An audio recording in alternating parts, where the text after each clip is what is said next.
How to do Ask Me Anything on Snapchat. Hey everyone, welcome back to our channel. In this video, I'm going to guide you on how you can do the Ask Me Anything on Snapchat. So make sure to watch the video till the end.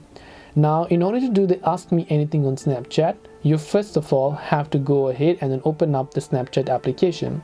Once you've done that, if you want to do Ask Me Anything, simply search for a custom filter by tapping the search icon from the very bottom right hand side of the screen. Then you'll come to this search page.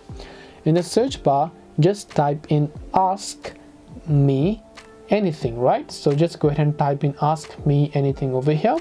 And once you've done this, you'll be able to see a couple of filters in this case. There are many filters. The one I want you to use is this one right here that says Ask Me Anything by Ravi Rao. So tap on it. Then simply go ahead and record your snap or do whatever else you prefer here. So you can go ahead and record it like this. And once you've done that, you can simply send it to their friends and then you'll be able to ask them anything. This way you can do the Ask Me Anything on Snapchat. Hope this video was very helpful. If you have got any questions, feel free to leave them down below.